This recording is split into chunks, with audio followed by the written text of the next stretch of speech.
right leg kick a lot in that open workout. I know you're a man that likes predicting the move that he's going to end fights with. Is that what it's going to be on Saturday? Well, I think that's what ended the last fight, my left head kick of Mats Nilsson. It's definitely a technique I'm looking to land. To be honest, this one's going to be a bit hard to predict, but I still think it's straight right hand.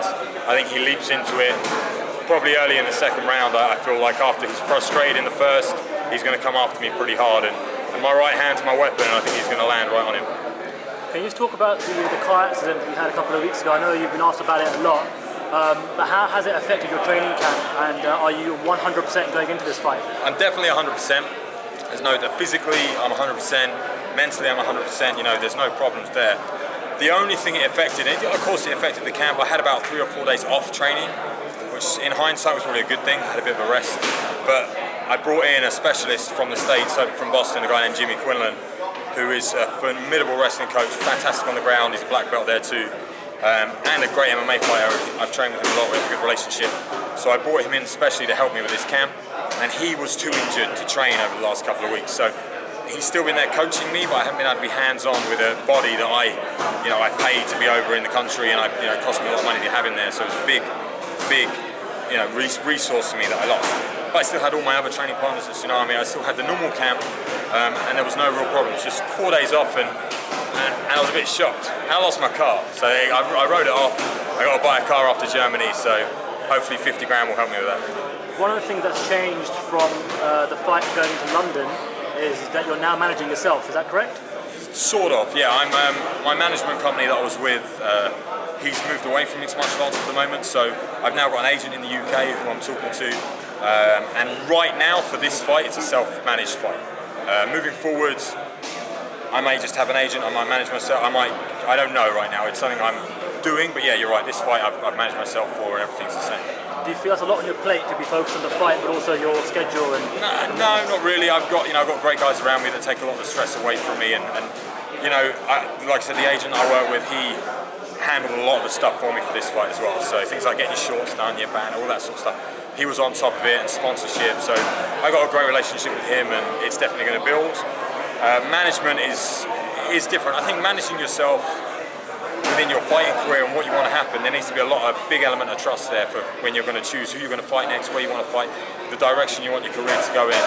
And I'm very focused on that, and I know what I want. So I'm not sure how that's going to work out. Sponsorship, all that other sort of stuff, that's why I have an agent. He does all that for me. My career, at the end of the day, I'm in control. But if I have bring another guy in to help me with that, don't know yet. Be very vocal lately, more than usual. Is that anything down to your mentor, Chamatkar Sandhu? I mean, everyone brings this up that, I'm very vocal, I talk a lot, and I was on the Ultimate Fighter, and Shao was my coach, but I was vocal before the Ultimate Fighter, you just didn't get to see it. I've always spoke my mind, I've always been very opinionated, and I have no qualms with saying what I think. And that's all it is, I just say what I think. There's no made up material, I just say how I feel, what I think, how I see the situation in my head, as I say it. And that's always been the same. So Chael's given me some advice with a few things, no doubt, and being around that guy, he's a charismatic dude, so you pick up a few things, but it's always been me, it always is me. And if you look pre-UFC, pre-The Ultimate Fighter, I think it was my second, third or fourth fight, I can't remember, look at the interviews I did for that fight, and I was pretty damn vocal then. We spoke to Sean Strickland earlier on, and we asked him about your height, about your range, and he didn't seem fazed by it at all. He said that he's got sparring partners and people he's been training with for years that mimic your height and range. What do you make of that? Everyone's got sparring partners. I brought in this tall sparring partner, all the rest. My boxing coach said it best, and I'm going to quote him. When you look at me, I'm tall. Of course he's worried about the range. It's the only thing to worry about. I'm 6'6" middleweight. There's not many of them around that can wrestle, do jiu-jitsu, and he's probably worked with some Thai boxers. I'm not a Thai boxer, I'm an MMA fighter. My boxing coach put it best. He said, they think they can handle it, they imagine they can handle it, they see you on weigh-in day, you look frail, weak, you step into the octagon on fight day, the first punch you land on them, he said the world falls out their arse. They can't handle it, they don't know what they're up against, and they really, you'll see his face change. As soon as the first time I hit him, they don't realise the power I can generate from such a lean body type.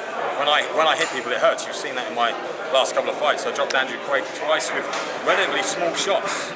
And then Mats Nilsson, I just threw up a kick, I hadn't trained kicks for the fight, and I threw it up and it landed, and he was gone.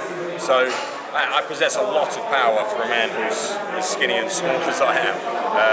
So he can say what he wants, but until he gets hit, he doesn't know what it feels like. Are you happy that you've been able to fight so quickly after London as well? 100%. That's why, the success I had in London was phenomenal. It was a very, very quick fight for me, quick turnaround. While I'm healthy, I'm young, and I'm so concentrated on mixed martial arts, I want to get as many fights as I can. So it could be a quick turnaround after this one as well, I don't know. You obviously lose a lot of confidence, but so does Sean. We spoke to him. He's obviously riding a 14-fight unbeaten streak. He's undefeated, so are you.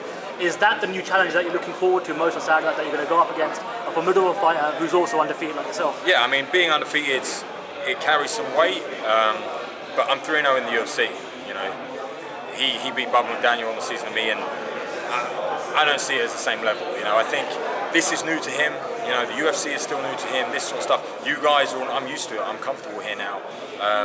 It's a great challenge, and it's great to be, like I said, the last two opponents I fought, they'd never been finished, and I finished them both. This guy's never been beat. If I beat him, it means something, you know. So I'm looking to get a finish, I'm looking to win, and I'm looking to win impressively, and then I take him to 4-0, and you know, I'm the next guy to watch.